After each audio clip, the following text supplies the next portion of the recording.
सोचिए, क्या कोई 70 साल पुरानी मैगजीन आज हमारी जिंदगी बदल सकती है? सुनने में अजीब लगता है ना? लेकिन आज हम यही देखने वाले हैं। अखंड ज्योति, जिसका मतलब है कभी न बुझने वाली लौ। इसके 1952 के एक बहुत ही खास अंक के साथ। देखिए, इस मैगजीन का कवर ही अपने आप में बहुत कुछ कह देता है। ये देवी गायत्री है, दिव्य ज्ञान का, डिवाइन विजडम का प्रतीक। और बस यही ज्ञान, यही विजडम इस मैगजीन के हर एक पन्ने पर आपको मिलेगा।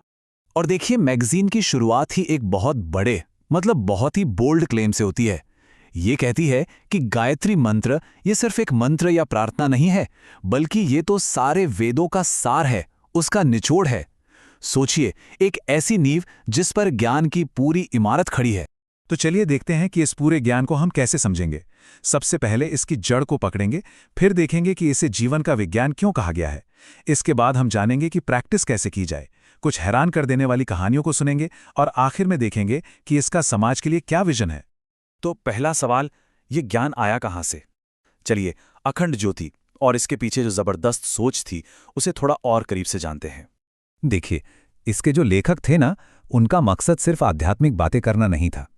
उनका असली लक्ष्य था कि ये जो सदियों पुराना ज्ञान है, इसे आज की भागदौड़ भरी जिंदगी के लिए एक प्रैक्टिकल, यूजेबल गाइड कैसे बनाया जाए। तो इस प्रैक्टिकल गाइड का मेन आइडिया क्या है? मैगजीन इसे एक साइंस कहती है, गायत्री का विज्ञान। ये बहुत दिलचस्प है। ये आर्टिकल स्पिरिचुअलिटी को जीवन विद्या कहता है, मतलब द साइंस ऑफ लाइफ, अपनी ही जिंदगी को मास्टर करने का विज्ञान। ये कोई अंधविश्वास नहीं है, बल्कि अपनी चेतना, अपनी कॉन्शियसनेस को स्टेप बाय स्टेप जगाने का एक तरीका है। ये अपने आप में एक बहुत पावरफुल साइकोलॉजिकल पर्सपेक्टिव है। और यहाँ लॉजिक बहुत सिंपल है। जैसे मटेरियल साइंस, मतलब फिजिक्स केमिस्ट्री ने हमारी बाहरी दुनिया को पूरी तरह बदल दिया, ठीक वैसे ही ये स्पिरिचुअल साइंस हमारी अंदर की दुनिया को बदलने की ताकत रखता है। तो ठीक है, ये साइंस ऑफ लाइफ सुनने में तो अच्छा लगता है, पर इसे असल जिंदगी में अप्लाई कैसे करें? इसका जवाब है डिसिप्लिन्ड प्रैक्टिस में। मैगजीन कहती है कि प्रैक्टिस के दो मजबूत पिलर हैं। पहला है साधना, मतलब रोजाना एक अनुशासित कोशिश, एक कंस्ट्रक्टिव एफर्ट। और दूसरा है तपस्या, मतलब विलफुल सेल्फ कंट्रोल, अपनी इच्छा शक्ति को मजबूत करने के लिए खुद पर संयम रखना। तो एक तरफ है कुछ करना और दूसरी तरफ है कुछ नहीं करना। ठीक है, थ्योरी तो समझ आ गई, पर असली सवाल तो ये है कि क्या ये वाकई काम करता है? चलिए अब कुछ रियल लाइफ केस स्टडीज देखते हैं जो इस मैगजीन में छपी थी, और ये कहानियां सच में चौंकाने वाली हैं। पहली कहानी है माया वाचा जी की। इन्हें अपनी साधना से एक ऐसी सिद्धि, एक ऐसी पावर मिली जिसके बारे में हम आज शायद सिर्फ फिल्मों में देखते हैं। मतलब सोचिए, एक इंसान जो पूरी तरह परेशान और दिशाहीन था, उसने 90 दिनों की साधना की और उसे वाक सिद्धि मिल गई। मतलब जो वो भूलते थे वो सच हो जाता था। ये कहानी दिखाती है कि कैसे विश्वास और डिसिप्लिन किसी को भी पूरी तरह से ट्रांसफॉर्म कर सकते हैं।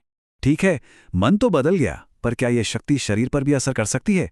अगली कहानी इसी सवाल का एक बहुत ही कमाल का जवाब देती है। हुआ ये कि एक शख्स, श्री अंबालाल को एक जहरीले बिच्छू ने काट लिया। अब ऐसी सिचुएशन में कोई भी घबरा जाएगा, पर उन्होंने ऐसा नहीं किया। उन्होंने मंत्रों से पानी को चार्ज किया और उस पानी को पी लिया, और कमाल यह हुआ कि जहर का असर खत्म हो गया। मैगजीन के हिसाब से यह सीधा सबूत है कि इस ऊर्जा का असर फिजिकल वर्ल्ड पर भी होता है। तो क्या ये सारी साधना, ये सारी शक्तियां सिर्फ पर्सनल फायदे के लिए हैं? मैगजीन कहती है बिल्कुल नहीं। इस अंदरूनी बदलाव का एक बहुत बड़ा मकसद है, और वो मकसद समाज से जुड़ा है। यहाँ का सेंट्रल मैसेज बहुत ही पावरफुल है। समाज हमसे ही बनता है। अगर हम खुद को बदलते हैं तो समाज अपने आप बदलने लगता है। दुनिया को बदलने की शुरुआत हमेशा एक इंसान से होती है। और अब ये देखिए, ये कितना प्रोग्रेसिव है। हम 1952 की बात कर रहे हैं, और ये आर्टिकल सीधे सीधे महिला सशक्तिकरण की बात कर रहा है। ये कह रहा है कि अगर समाज को आगे बढ़ाना है तो औरतों का बौद्धिक विकास, उनकी इंटेलेक्चुअल ग्रोथ एक फंडामेंटल जरूरत है। कमाल है। तो चलिए अब इन सारी बातों को समेटते हैं। इस 70 साल पुराने ज्ञान से आज के लिए हमारे की टेकअवेज क्या हैं? तो ट्रांसफॉर्मेशन का पूरा रास्ता सिर्फ 4 स्टेप्स में सामने आता है। पहला, जीवन के विज्ञान जैसे किसी एक सिद्धांत को पकड़ो। दूसरा, रोज प्रैक्टिस करो। तीसरा, सेल्फ डिसिप्लिन से अपनी विल पावर को मजबूत करो। और चौथा, इस अंदरूनी ग्रोथ का इस्तेमाल सिर्फ अपने लिए नहीं बल्कि दुनिया को बेहतर बनाने के लिए करो। और आखिर में ये सब हमें एक बहुत ही ज़रूरी सवाल पर लाकर खड़ा कर देता है कि आज की इस मॉडर्न फास्ट पेस दुनिया में क्या इंटरनल डिसिप्लिन और विश्वास की ये पुरानी ताकत हमें एक बेहतर जिंदगी का रास्ता दिखा सकती है।